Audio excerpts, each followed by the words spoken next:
minutes or so a week of faith, hope, and love for the modern Christian.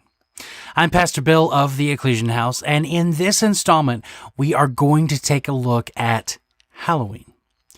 Now, if there's one thing we're really good at as Christians, it's misunderstanding and misrepresenting holidays.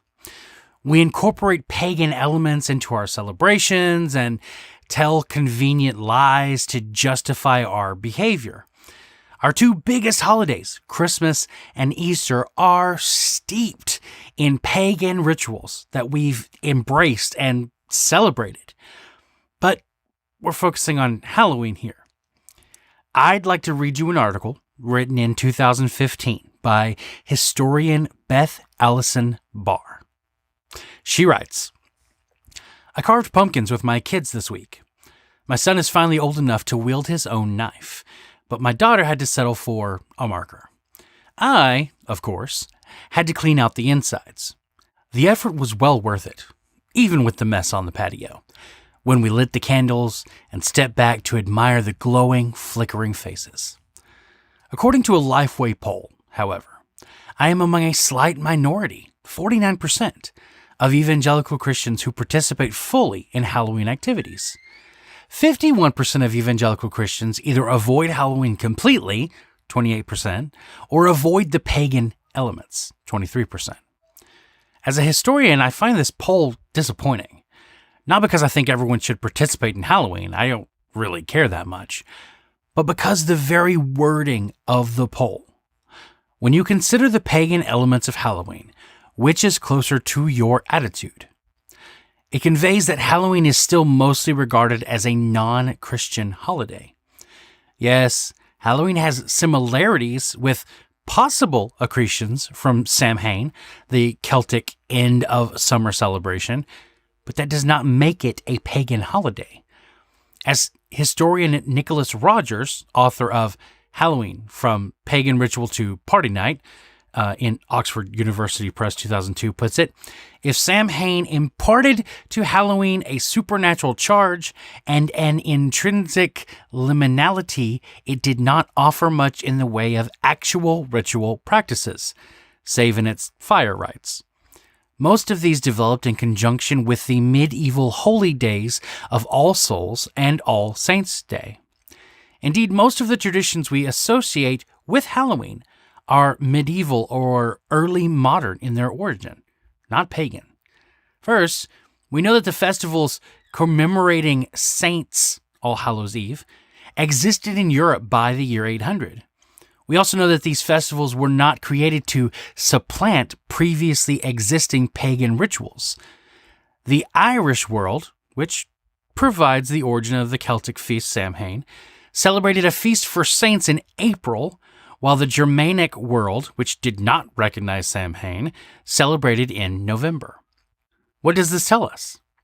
It tells us that the actual chronology of Halloween contradicts the widely held view that the November date was chosen to Christianize the festival of Samhain, according to Rogers.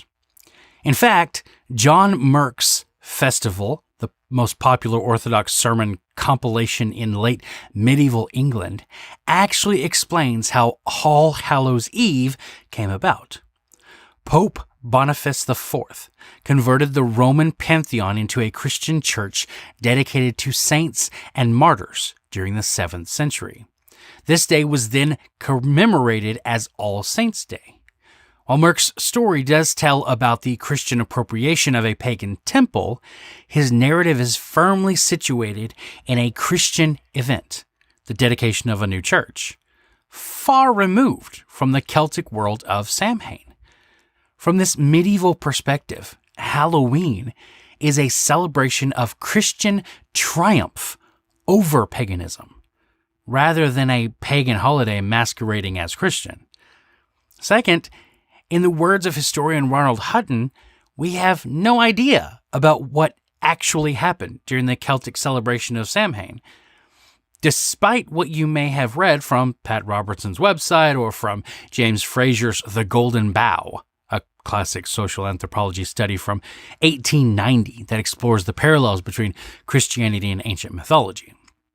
We have very little evidence about the actual practices of Celtic people or their festivals. Nicholas Rogers argues that James Franzen's description of Samhain and the Golden Bough anachronistically projected medieval traditions onto the past. As Rogers writes, there is no hard evidence that Samhain was specifically devoted to the dead or to ancestor worship. In fact, scholars really aren't sure what Celtic culture entails. Some are even questioning the reality of the Celts as a coherent people group. Let me say it again.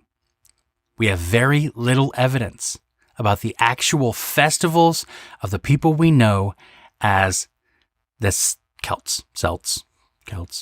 It is the medieval Christian festival of All Saints and All Souls that provide our firmest foundation for Halloween.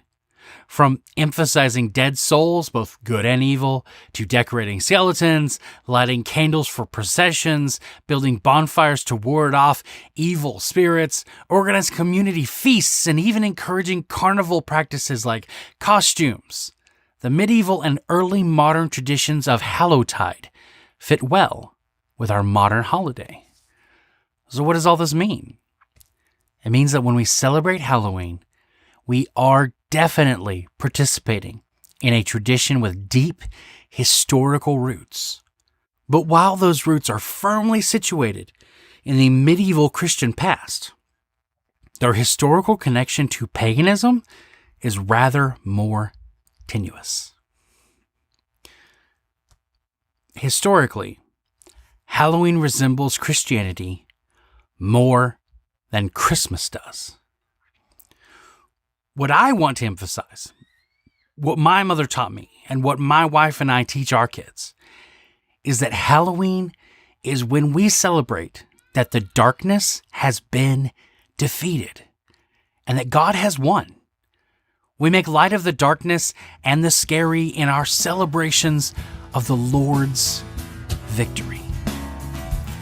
And I invite you to take this time to do the same. This is Pastor Bill saying, until next time.